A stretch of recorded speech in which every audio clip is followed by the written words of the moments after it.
Le damos la bienvenida a nuestro segundo evento en vivo de este MOOC de agroecología que estamos organizando entre el INTA de Argentina y Supagro de Montpellier. Les pedimos disculpas, hubo un problema técnico en el canal de transmisión que tuvimos que cambiarlo, por eso estamos demorados en 15 minutos. Comentarles que esta semana ha sido nuevamente muy intensa en la participación, en los comentarios que hemos recibido de ustedes, inclusive de la secuencia 1, luego del viernes que se terminó la secuencia 1, hubo cientos de comentarios que evaluaban la secuencia 1 de forma muy positiva, donde nos agradecían y nos felicitaban por el evento que estábamos desarrollando, lo cual nos llena de satisfacción. Y yo quisiera hacer la oportunidad también para decirles que detrás de las caras visibles que estamos participando en los guiones o en los vivos, hay un equipo técnico numeroso, profesional del área de comunicaciones del INTA, que voy a mencionar a Ana Soncino y Tomás Golfar como las cabezas visibles de un gran equipo que ha trabajado intensamente durante todo el año y que hoy están trabajando sin parar, inclusive los fines de semana, para que ustedes tengan los videos cada lunes de las secuencias correspondientes. En este foro de la semana trabajaron ustedes sobre la definición de la agroecología, uno de los foros, fue riquísimo, cientos de ajustes de la definición y de convergencias donde no tenemos nada que agregar porque todas estas definiciones fueron convergiendo en lo que es el paradigma de la agroecología, no pretendemos nosotros tener la palabra final de lo cual es la definición, todas fueron en un buen sentido y en el marco del paradigma de la agroecología. Hubo dudas y planteos sobre el tema de la mini entrevista o del autorrelato, de cómo eso funcionaba. Rápidamente digo que el foro de la mini entrevista, del autorrelato, está concebido para que ustedes vayan intercambiando los avances, vayan conociendo cada uno de los autorrelatos o entrevistas que van a realizar, pero la entrevista final o el autorrelato final va a realizarse en una plataforma que todavía no está disponible y que se va a hacer entre el 11 y el 15 de marzo, el momento que ustedes pueden subir ya la mini entrevista o el autorrelato finalizado. Les cuento que la próxima semana empezamos con la implementación de la agroecología en sistemas productivos específicos. Era algo muy reclamado por ustedes. En estas secuencias, que van a ser 4, que van a durar 2 semanas, va a haber una actividad entre pares también, o sea, los trabajos que cada uno realice van a ser analizados y comentados por pares y les pedimos la máxima colaboración en ese sentido para que todo funcione correctamente. Todas las dudas que aparecen, a veces aparecen en distintos foros, las dudas de funcionamiento del MOOC, les pedimos que vayan al foro de organización y soporte, ahí van a encontrar ya muchas respuestas y si no, hacen nuevas preguntas para que se clarifique. Contarles también que a lo largo de este evento podrán intercambiar en el chat de YouTube, también estaremos dialogando en Twitter desde la cuenta @INTAPROCADIS y con el hashtag de numeral MOOC agroe. Bueno, vamos a ir hacia las preguntas. Hoy nos acompaña Libertà Mascarini, Marina Sánchez y Marcelo Belloni. Vamos a trabajar las preguntas de la secuencia 2 referidas a los distintos abordajes de la agroecología, los distintos enfoques. Libertà Mascarini es ingeniera, máster en producción vegetal de la uva, especialista en agroecología de la Universidad de La Matanza y docente investigadora de uva y de la Universidad Nacional Arturo Jauretche. Es especialista en ecofisiología y manejo sustentable de cultivos florícolas, de numerosas publicaciones en revistas con referato. Buenos días, ¿cómo te va, Libertà? Marina Sánchez, que nos acompaña desde Colombia, y le agradecemos especialmente ese acompañamiento. Es máster en producción, es investigadora emérita, doctora en Ingeniería Agronómica, docente de la Universidad Nacional de Colombia, de sede Palmira, es autora de numerosos libros y publicaciones en el tema. Sus líneas de investigación son agroecología, microbiología, ecología de suelos, entre otros. Hola Marina. Hola, muy buenos días. Un saludo especial desde nuestra universidad y del Grupo de Investigación en Agroecología, donde estamos en esta sede. Ok. Marcelo Belloni es investigador del INTA y docente universitario, ingeniero especialista en agroecología, codirector del Laboratorio de Ingeniería, Investigación e Innovación Tecnológica de la UTN, sede Avellaneda. Y además ha sido un colaborador del diseño de este MOOC. Con todo el equipo. ¿Qué tal? Bueno, un placer, Roberto. Sorprendido también, como otros colegas han dicho, por la cantidad de asistentes que están participando en el MOOC y una alegría de compartir con Libertad Mascarini y Marina Sánchez desde Colombia. Un placer. Bueno, como cada semana tuvimos un equipo de colaboradores que buscó sintetizar las principales preguntas que ustedes fueron volcando en los foros. Volvieron a aparecer varias preguntas referidas a políticas públicas. Ya en la sesión anterior trabajamos algo de políticas públicas y va a ser particularmente tratado en la secuencia 4 sobre transición agroecológica, así que hoy no vamos a tratar ese tema a pesar de que apareció, pero no es que no lo vamos a tratar. Vamos a la pregunta que hemos seleccionado para esta secuencia. Entonces, Marina, hay muchas inquietudes o preguntas relacionadas con el tema suelo, con el suelo vivo para la agroecología, que entendemos que es un tema fuerte para vos. Se dice, por ejemplo, cómo tratar tierras contaminadas y cómo podemos hacer una huerta a partir de que teníamos tierras que estaban contaminadas. ¿Qué podemos hacer desde la agroecología ante situaciones de degradación de suelo, de destrucción del hábitat? Bueno, ¿qué nos podés contar del rol del suelo y cómo nos podemos manejar la relación del suelo con la agroecología? Marina. Comencemos, tratemos de en unos pocos minutos contar la historia de miles de millones de años, que es la tierra viva y el suelo vivo, que son pasos fundamentales de la agroecología. Entonces, tierra viva, la tierra viva, como tal, cuando el planeta inicia hace 13.500 millones de años, más o menos, no era vivo, era inorgánico. Tienen que pasar y hace 10.000 millones de años, y hace más o menos unos 3.800 millones de años, apareció la vida en el agua. Todas las teorías nos llevan a que apareció allí. Y apareció en forma de bacterias y de arqueas. De arqueas, que son unos organismos microscópicos. Y allí estuvo durante mucho tiempo, hasta que hace unos 2.800 millones de años apareció un hito evolutivo, la fotosíntesis oxigénica, porque la vida era anaeróbica. Y esa fotosíntesis oxigénica transformó la Tierra. Ese oxígeno nos formó la capa de ozono y de allí en adelante, 1.800 millones de años apareció la respiración aeróbica. Es lo que hace que en este momento nosotros estemos aquí, como tal, sobre la piel de la Tierra, sobre la superficie de la Tierra. Entonces, ¿eso qué debió pasar? Debieron aparecer fuera de bacterias, hongos, arqueas, las plantas que no tenían sistemas radicales y que comenzaron a formarlo, a que la parte de la biomasa que formaban arriba la transportaban abajo para formar raíces y otro poquito fuera de las raíces, en un entorno especial que los especialistas llamamos rizosfera.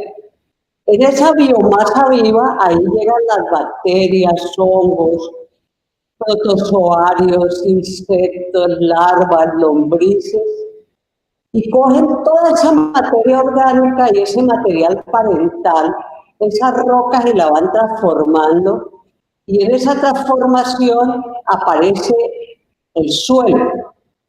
Ese suelo que es un suelo vivo. Allí sucede la mineralización, la solubilización de las rocas, se dan todo tipo de relaciones, porque la vida se hizo sobre la cooperación y la simbiosis, no lo que nos han enseñado. La vida no se hizo sobre el antagonismo ni la competencia. Lo que predomina es la asociación y la simbiosis. Y entonces aparecen los agregados del suelo. Y en esos agregados del suelo, por ejemplo, nosotros le damos mucho énfasis al papel de las bacterias. ¿Por qué? Este es un ramo de suelo, señores. Y aquí hay 100.000 millones de bacterias, 30 a 40 metros de hifas, que son como hilos de los hongos como tal. Y allí hacen que toda esa vida, que ese suelo prospere, que sea capaz de alimentar a las plantas dentro de un concepto básico de la agroecología, que es la biodiversidad. Entonces ese suelo se hace sobre la biodiversidad y sobre el equilibrio, pero el equilibrio como no algo estático, sino como algo que está cambiando, de equilibrio a desequilibrio. Entonces para las otras dos preguntas tenemos necesariamente que enfocarnos en ese suelo vivo, en esos procesos. Entonces cuando estamos pensando en que hay contaminación, no sabemos qué tipo de contaminación y queremos eliminarla, hay que pensar en los procesos del suelo.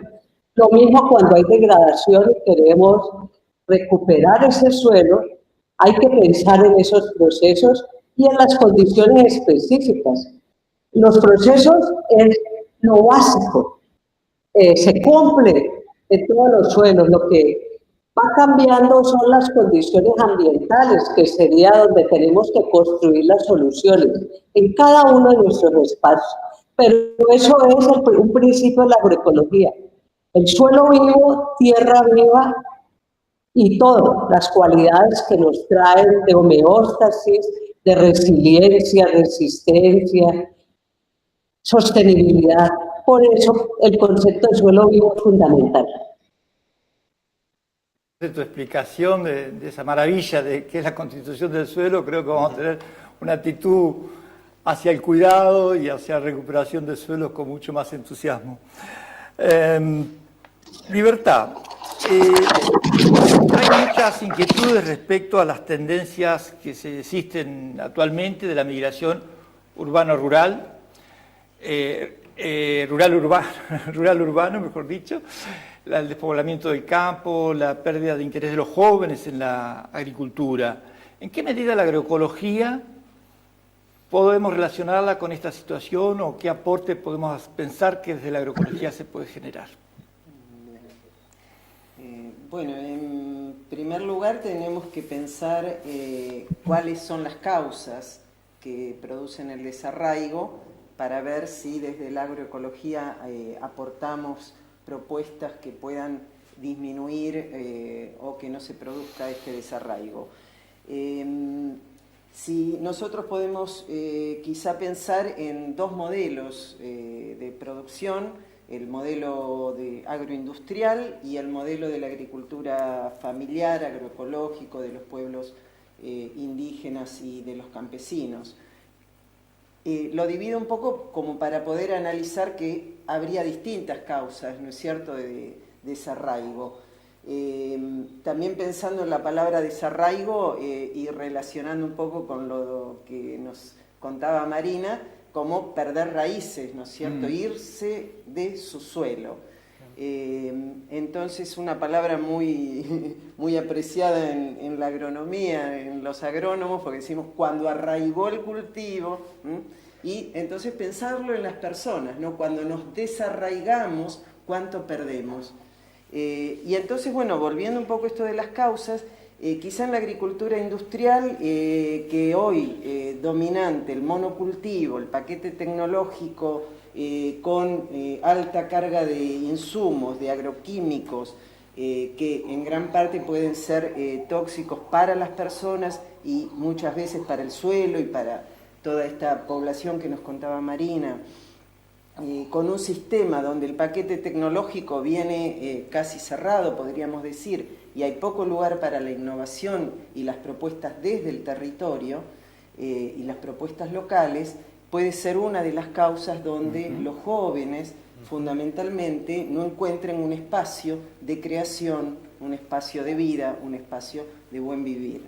En el caso de las agriculturas, de los agricultores familiares, los campesinos, los pueblos indígenas, las causas son también importantes y quizá distintas en cuanto a muchas veces la falta de suelo, de tierra para desarrollar la agricultura, el hecho de no encontrar una forma de, por lo tanto, desarrollarla, la falta de semillas, de agua, de los medios para desarrollar agricultura, la incidencia que tiene una ideología fuerte, dominante, donde el consumismo es lo que prevalece, bueno, llevado a la falta de educación local, de calidad, donde la gente sienta atractivo de estudiar el lugar, en el caso de la agricultura, de sus cultivos, de la alimentación de acuerdo a su cultura,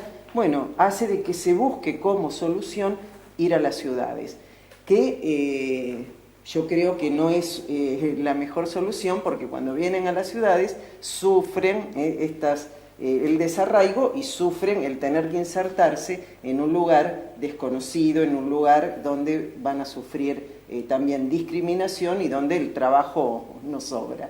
Entonces la agroecología tiene propuestas y propende a arraigarse y a permanecer en los pueblos propios de cada uno, porque, en primer lugar, porque la propuesta es de que haya acceso a la tierra para los campesinos, de que haya políticas públicas para que se mejore la formación y la capacitación en el lugar, porque se propone una agricultora con agricultores y agricultoras, donde el lugar de la mujer se tiende a que sea de igualdad, en igualdad de derechos y en igualdad de oportunidades con los hombres, donde los jóvenes encuentren un lugar de espacio, de intercambio, de redes solidarias, de intercambio de saberes, de intercambio de semillas, de comercialización con redes cercanas, y bueno, todo esto hace de que sea un lugar atractivo para vivir y para desarrollarse y para tener un buen vivir. Así en que definitiva, podemos pensar que la agroecología estaría favoreciendo el arraigo en síntesis en relación a la agricultura moderna. Bien, Marcelo, ¿cómo abordar el análisis de las tecnologías bajo la concepción de los principios de la agroecología? Bueno, bien. Excelente pregunta, Roberto. Sí. Para encarar el análisis de las tecnologías bajo la mirada agroecológica, primero me agradaría que abordemos el concepto de definición de agroecología, ¿sí? La agroecología como ciencia aborda una mirada desde la complejidad, ¿sí?, de los sistemas complejos, ¿sí?, con la cual a través de la interdisciplina, a través de distintas áreas de estudio, no solo la agronomía, la ecología, sino que involucra otras áreas, como es la ecología, la economía, las ciencias políticas, las políticas públicas y otras ciencias que podamos nombrar. ¿Esto por qué? Porque en la complejidad de los sistemas nosotros no podemos intervenir en un sistema sin ver cómo impacta en los demás. ¿Bien? Entonces, yo no definiría, digamos, no haría una definición de la agroecología como una derivación de los sistemas agronómicos y los sistemas ecológicos. La agroecología como una ciencia aborda las distintas áreas de estudio y imaginemos que es una mesa, ¿sí? Una mesa está compuesta en este caso, bueno, por 4 patas, y si quitamos una de esas patas, por ejemplo, una ciencia que es las ciencias sociales dentro de la agroecología, y dejamos solamente la agronomía y la ecología, bueno, estamos haciendo un desbalance en el análisis. Entonces, en esta visión de la agroecología como análisis, para redondear, como análisis de sistemas complejos, la palabra agroecología nos queda muy chica para definir la agroecología, ¿sí? Porque es una interdisciplina y es el análisis de la complejidad de los sistemas. Y esto me da pie ahora para abordar las tecnologías en este marco. La primera que voy a tocar es, o son, mejor dicho, las tecnologías de la comunicación y de la información y de la comunicación. Tecnologías de la información y la comunicación. Las TICs, las comúnmente nombradas TICs. Hoy en día, gracias a plataformas como esta plataforma que en este momento nos permite comunicarnos a través de toda Latinoamérica y países de Europa y bueno, del resto del mundo, nos ofrecen herramientas para el análisis de algunas cuestiones que tienen que ver con la ciencia agroecológica. Una de ellas, por ejemplo, es una aplicación que podemos descargar en nuestro celular que tomando con nuestro celular una foto a una hoja de algún cultivo, esa hoja va a través de esta red de información, un servidor de datos, analiza la forma de la hoja y nos devuelve qué tipo de hoja es y qué tipo de cultivo. Así, de esa forma, podemos pensar también que alguna enfermedad en algún cultivo, de la misma forma, este sistema de información procesa ese dato y nos devuelve posibilidades o sugerencias de por dónde puede venir esta enfermedad de este cultivo. También, en el caso de la economía social, en el caso de la comercialización, hoy en día existen plataformas donde nosotros tenemos en nuestra zona un mapa, vemos los mercados locales, vemos qué productos tenemos, entonces colocamos mermeladas, un dulce, y nos va a indicar en qué ubicación y de qué productor pertenece ese producto, ¿sí? Y quiero traer a colación aquí, desde estos estudios, que es el Instituto Nacional de Tecnología Agropecuaria. Esta institución, hace muy poquito, lanzó una aplicación virtual que se llama Agencia Virtual del INTA, ¿sí? En donde, en nuestro territorio de Argentina y probablemente en muchos países de Latinoamérica, los organismos de ciencias implementen este tipo de aplicaciones, nosotros colocamos en qué ubicación estamos o el mismo celular nos dice en dónde estamos parados y el productor tiene una inquietud. Tengo esta hoja que está teniendo o está siendo atacada por una plaga. Entonces el productor o el agricultor o cualquiera de nosotros dice, tengo una duda, entonces lo voy a consultar con INTA. Saca una fotito de la hoja, coloca un comentario, la misma aplicación se encarga de enviar esa consulta al nodo más local y los profesionales idóneos de INTA para esa consulta responden a esta consulta.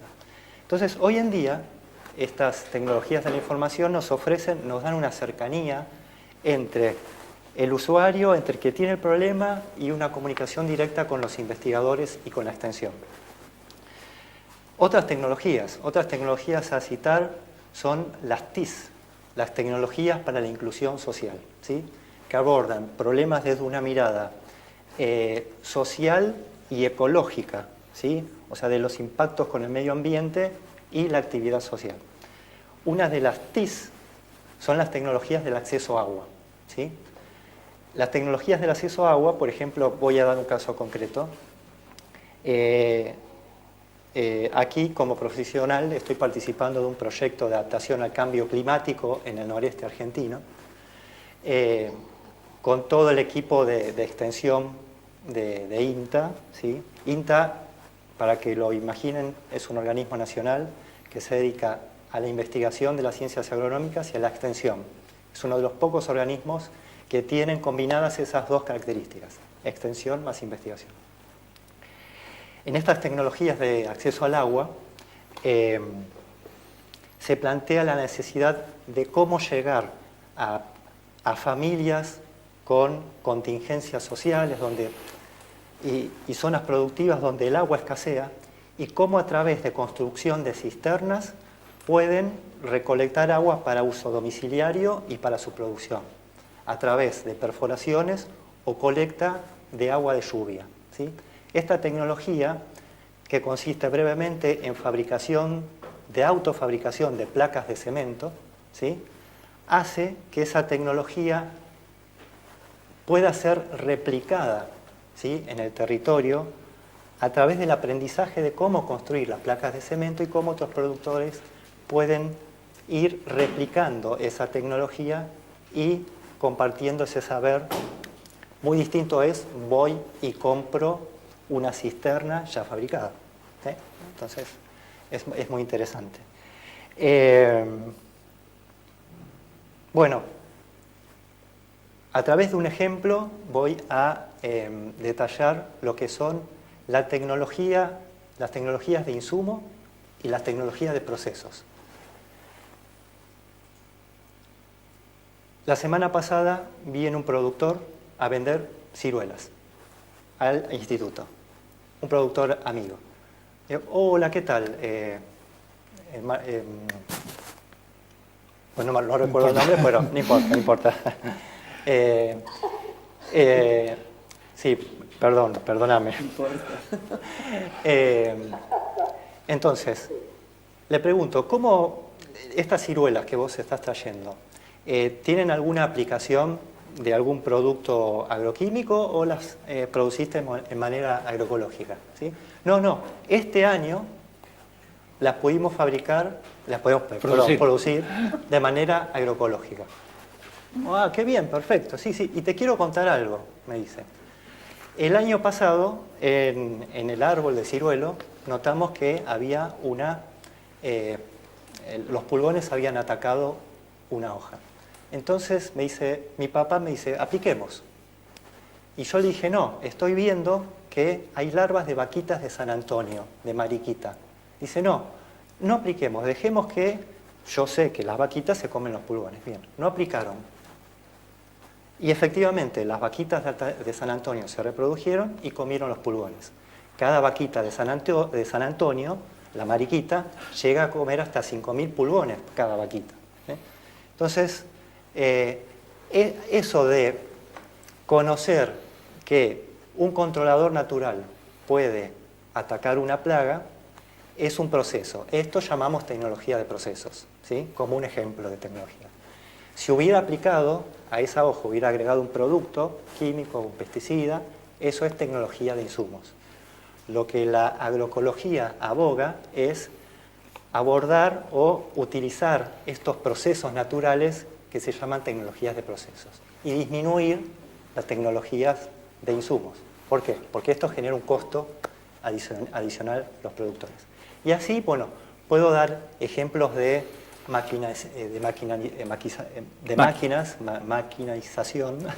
mecanización, robótica u otros ejemplos, ¿no? Entonces, con esto que quiero abordar, que la agroecología, cerrando la pregunta, utiliza tecnologías de punta, tecnologías del estado del arte, analiza todas las tecnologías, pero analiza las tecnologías dentro de los principios de la agroecología y dentro de una mirada de la complejidad de los sistemas. Por eso aclaré la definición de la agroecología. Entonces, no, para redondear, Roberto, cuando querramos utilizar una tecnología en base agroecológica, debemos analizarla si preserva la vida de nuestros suelos, si impacta en alguna cuestión social y si beneficia a nuestros sistemas productivos. Muy claro, Marcelo. Muchas gracias. Y siguiendo con el tema de tecnologías, ¿qué rol, Marina, le asignás al mejoramiento genético, incluyendo los transgénicos, por ejemplo, dentro de un planteo agroecológico? ¿Cuál es el rol de mejoramiento genético? Para mí, encantada de oír la libertad de a Marcelo en términos de esos aportes tan importantes, por ejemplo, esa relación de libertad con la palabra rizósfera, enraizamiento, arraigo, y a Marcelo que nos hace esa mirada de la agroecología como pensamiento complejo. Desde allí tenemos que enfocar la pregunta del mejoramiento genético. Porque cuando decimos pensamiento complejo, la gente piensa que es muy difícil. Que realmente complejidad es mirar interacciones. Agroecología es una ciencia de interacciones. Y desde ese punto de vista, el mejoramiento genético siempre está presente en los saberes ancestrales, en la cultura de nuestros pueblos, ya sea llámese indígenas, campesinos, campesinas, las comunidades afrodescendientes, los artesanos, pescadores, todos ellos está ese pensamiento complejo de interacción que parte de la observación. Y luego la ciencia que nos regala esa explicación a esas técnicas y nos las convierte en tecnologías tan importantes como es el mejoramiento genético. Pero el mejoramiento genético lo hace la comunidad. Lo hace la comunidad desde el momento que observa y va seleccionando sus mejores maíces para la siguiente siembra. Cuando se fija que el maíz morado tiene las cualidades que algunas aves no lo consumen, pero luego la ciencia nos muestra que hay un poco de principios nutracéuticos en esos maíces morados, que ya lo veían nuestros agricultores, nuestros campesinos como tal. Entonces, ese concepto, el mejoramiento genético está allí presente, pero dentro de una mirada de complejidad, de interacción. Entonces aparece el tema de los transgénicos. Nosotros, cuando los agricultores, nuestros campesinos siembran, dentro de ese concepto de Pachamama, de Gaia, de tierra viva, suelo vivo, está allí presente las asociaciones, están presentes las simbiosis, donde no hay un organismo, hay dos o hay tres implicados.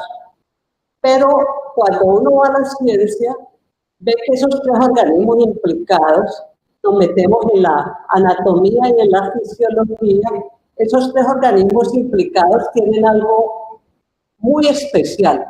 Guardan sus diferencias, guardan su individualidad, pero se suman y han aprendido en la naturaleza a través de procesos genéticos y bioquímicos a hacer cosas juntos, actividades juntos. Entonces, el tema de los transgénicos, los organismos ya no están, sino que están sus genes y están concebidos dentro de una tecnología que pide que haya unas condiciones.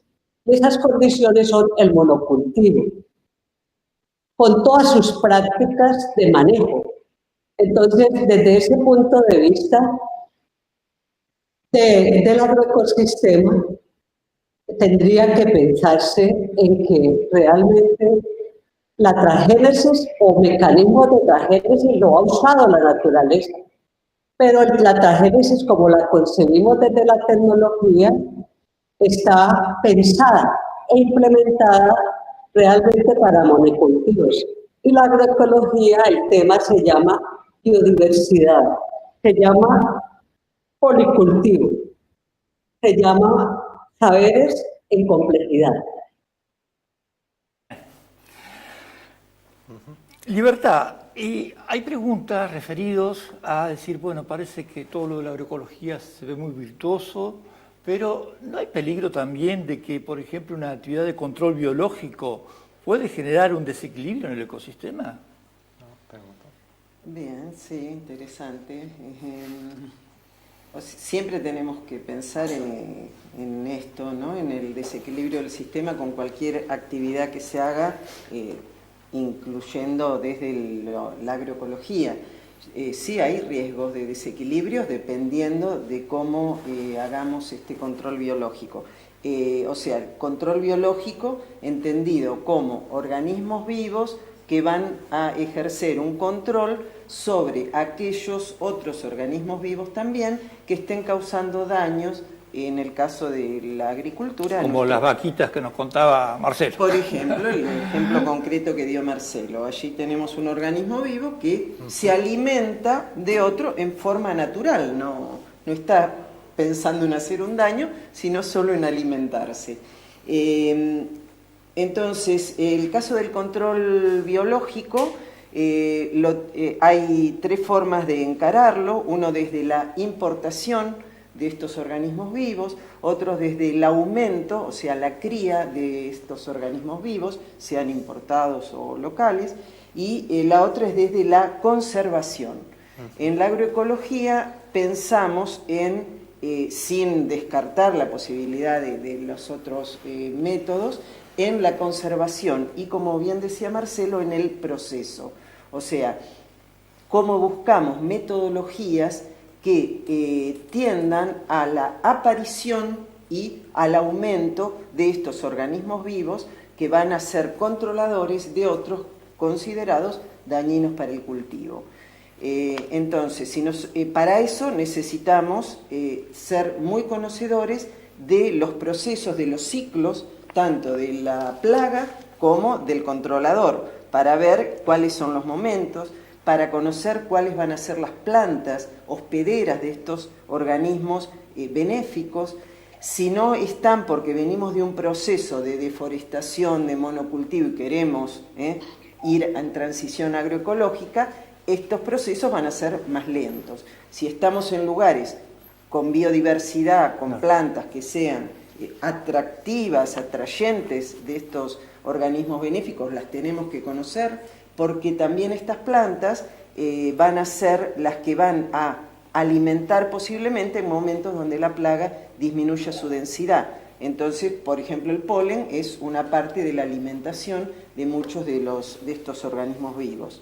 Entonces, de lo que se trata es de buscar metodologías y técnicas que favorezcan la aparición y el aumento de los organismos benéficos. Dentro de esto, nosotros en la Facultad de Agronomía tenemos un proyecto de investigación, inclusive dentro de cultivos intensivos y bajo invernadero, donde comenzamos el año pasado viendo cómo se van instalando estos en forma natural organismos benéficos para los cultivos. Hemos hecho todo un recuento viendo el caso concreto del trips, que es una de las plagas tan difíciles a combatir y tiene su controlador, uno de estos son los Orius, y viendo cuál es la dinámica de estas poblaciones. Aquí es muy importante el trabajo, como decía Marcelo, interdisciplinario, con zootecnistas, con biólogos, en los lugares con los campesinos, con los agricultores que conocen esto, como te decía este productor, que observó tal cosa, que observan qué plantas del lugar pueden ser las que atraen determinados insectos, determinados organismos vivos. Y entonces tener de vuelta los criterios básicos para ver si un sistema está dentro del funcionamiento agroecológico, si aumenta o disminuye la dependencia o no a los insumos externos, si aumenta o disminuye la biodiversidad, si el sistema es resiliente o no, o sea, ante el cambio de las condiciones climáticas, responde o no responde. Y si se aprovechan los recursos, la flora natural del lugar, o si se descarta. Entonces, teniendo en cuenta esto, creo que podemos no equivocarnos, ¿no? Si yo entiendo bien, entonces, la agroecología no es simplemente reemplazar los agroquímicos por insumos biológicos, sino por recrear las condiciones de equilibrio en el ecosistema con el que estamos trabajando. Sí. Ahí Roberto quería, si podría sumar Estamos con los tiempos justitos, rapidito. Dos segunditos. La idea de que primero somos productores y agricultores del suelo y luego somos agricultores del cultivo, ¿no? Tenemos que cuidar la vida primero del suelo y obviamente después de la... Entonces, a nivel tecnológico, todos los recaudos para esto y en este sentido. Bueno, ya que estás hablando, vamos a seguir con vos ahora, Marcelo. Pero vamos a pasar a otro tema. Hay inquietudes respecto a decir, bueno, pero la agroecología va a ser más cara, y si va a ser más cara, ¿cómo vamos a lograr la expansión? Entonces, poco la pregunta es cómo podemos, si es más cara la agroecología, en qué circunstancias y cómo podemos lograr una expansión a través de los sistemas de comercialización para la agroecología. Bueno, muy buena, como todas las preguntas, muy buenas. Y, bueno, Eso es solo participantes Solo que no hacemos más que sintetizar las inquietudes de ellos. Perfecto. Bueno, De ustedes. para definir cuál un producto es caro o no, primero tenemos que ver cómo se define un precio en un producto. ¿Qué es un precio? ¿Sí? ¿Cómo se genera? ¿Cómo lo definimos? ¿Bien? Para definir bajo qué marco estamos hablando de caro o no con respecto a qué y cómo se genera ese costo. Entonces, voy a ser sintético para llegar bien a lo más importante de la reflexión. Esto depende, imaginémonos, tenemos en una punta los productores y en la otra punta los consumidores.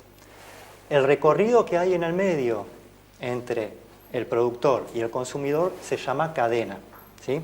Esta cadena puede tener muchos intermediarios, desde aquel que con el camión retira los cajones de un horticultor, entre que esos cajones van a un mercado concentrador central, entre que desde el mercado concentrador central llega a los comercios minoristas y de ahí del comercio minorista, donde vamos nosotros a comprar, bueno, todo ese proceso, toda esa cadena genera un costo, ¿bien? Ahora, lo que promueve las prácticas agroecológicas son las cadenas cortas, ¿sí? ¿Qué llamamos las cadenas cortas? Es que nosotros tenemos un contacto directo, casi directo con el productor, ¿sí? Entonces, en donde el productor, a través de, por ejemplo, la entrega de bolsones, ¿sí? Y con mínima logística de distribución, llega y nos acerca a nuestras casas un bolsón. ¿Qué ventaja tiene esto? En que todo ese costo de la cadena, mucho de ese costo de la cadena, pasa a ser ganancias del productor, ¿sí? Y además, un concepto muy importante es que el precio se define entre el productor y el consumidor. A esto llamamos el precio justo. Por eso, caro y barato, a mí me gustaría llamarlo el precio justo, que se llama el precio justo, ¿sí? Y en esto hay propuestas de lo que decimos entrega de bolsones. Una de las cadenas de entrega de bolsones se llama Más Cerca, Más Justo, el mismo nombre de la cadena de entrega del producto. Y otro detalle muy importante a resaltar es que el productor agroecológico tiene lo que llamamos el pensamiento agroecológico, tiene conciencia social, sabe que su producto llega a la población y que toda la población tiene que acceder al producto, a su producto, un producto sano, fresco, saludable. Entonces, aquí hago pie para lo que es la responsabilidad del consumidor. Nosotros, ¿cómo podemos expandir esto? Bueno, eligiendo comprar bolsones de verdura, ¿sí? Aunándonos entre varias personas y UTT, la Unión de Trabajadores de la Tierra, nos dice, si ustedes se juntan de a 10 personas, juntan 10 bolsones, nosotros les llevamos los bolsones. Esa es una forma de incentivar a través de una atracción a la demanda de productos agroecológicos que todo el mercado y todos los productores que están transicionando hacia la agroecología vayan por ese camino. Y otro detalle, un detalle de color, si no estoy viendo, no, es tan rico todo que uno se entusiasma con los tiempos. Cuando uno va a la góndola del supermercado, ¿sí? Tengo dos productos. Un producto que viene de una empresa, esa empresa supongamos que genera trabajo esclavo en otro país. Y este producto, el mismo precio, la misma calidad, es de productores locales. ¿Cuál elijo? Sabiendo la complejidad de los sistemas, esta mirada de la complejidad, voy a elegir un producto que favorezca esta línea ética de consumo. Y para cerrar, este detalle de color que quería resaltar, ustedes habrán visto en el supermercado que, por ejemplo, venden blister con una mandarina separada en gajos. Mandarina es un cítrico, ¿no? Aquí en Argentina En los países de Latinoamérica quizás tenga otro nombre. Eso es una concepción. Si la mandarina tiene su propio envoltorio, ¿por qué vamos a colocar una mandarina en un blister plástico separada en gajos? Eso genera desperdicios. O sea, a nivel ecológico, ese blister va a ir a los residuos y va a generar montaña de plástico. ¿Qué montaña de plástico? Hace una semana salió una noticia que en el Océano Pacífico hay una montaña de residuos plásticos 3 veces superior a la superficie de Francia, que es 2 veces superior a la superficie de Colombia y 1 vez superior en magnitud a la superficie de México. Entonces, cerrando, la responsabilidad social como consumidor tiene un poder muy importante para atraccionar la demanda de la agroecología. Nuevamente en tu respuesta vemos la complejidad de las situaciones a abordar. Empezamos la comercialización y vemos la contaminación de los océanos y está relacionado sin duda. Yo agregaría además el tema que hemos estado charlando de que, y lo vamos a ver en el módulo siguiente, que en la producción en gran escala, producción pampeana, por ejemplo, hay ejemplos, y vamos a mostrar en la próxima secuencia, de que hay una producción agrícola ganadera, agroecológica, que es más rentable y puede llegar con mejores ganancias que la producción tradicional. Eso lo vamos a ver en la secuencia que viene. Claro. Con esto de que es más caro producir, no necesariamente.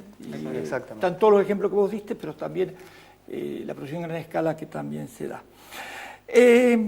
Vamos a ir a Libertad para preguntarle sobre, en el foro se discutió mucho sobre la definición de agroecología y se rescató el tema de los saberes locales. Nosotros sabemos que vos trabajás en comunidades originarias y entonces nos gustaría que nos cuente rapidito, porque estamos un poquito pasado de tiempo, el rol del conocimiento nativo, el conocimiento local. Sí, justamente, bueno, hace varios años que estamos trabajando en las comunidades COM del noreste argentino.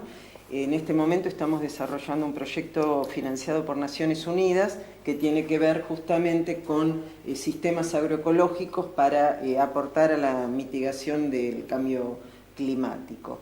El tema de los pueblos indígenas y sus saberes es fundamental para la agroecología porque justamente es rescatando los saberes locales que de tantos años y de generación a generación se han pasado y se han ido y han encontrado formas de cultivo en sus propios lugares, de acuerdo a los distintos climas y tanto en nuestro país como en los países fundamentalmente latinoamericanos. El porcentaje de población indígena promedio en América Latina se considera cerca del 10%, con países con un alto porcentaje como Bolivia, con casi un 60% de población indígena. En el caso de Argentina se considera un 2,4% con datos del INDEC, considerando, ¿no?, el gran genocidio indígena que ha habido, y siguen luchando por su tierra y sus saberes. Recuperar estos saberes por esto es fundamental desde la agroecología y en un trabajo conjunto de integración de saberes culturales con saberes académicos y de las ciencias occidentales, poder innovar y poder avanzar en procesos de desarrollo y de avance en los sistemas productivos. O sea, los pueblos indígenas hacían desde antes agroecología. El término quizá no lo conocen, pero sus formas de producción son agroecológicas. De hecho, no dañan el ambiente, se mantienen sus sistemas, su paisaje y luchan por esto. Por eso la lucha de los pueblos indígenas por su tierra, contra la deforestación, por ser sacados de sus lugares, forma parte de todo este largo camino por avanzar en la agroecología. Así que bueno, y muchas técnicas como es la milpa, ¿no es cierto?, que la estamos proponiendo en la agroecología, pero que la hacían desde años con la integración de 3 o más cultivos. En el caso de la ganadería, la transhumancia, que tiene que ver con ir rotando en zonas que naturalmente van dando los pastos. Bueno, ver cómo esto lo integramos y lo incorporamos a sistemas agroecológicos, rescatando esos saberes, integrándolos y permitiendo que se siga avanzando. Plantas medicinales, el monte, bueno, ellos dicen, el monte es mi farmacia, es mi supermercado.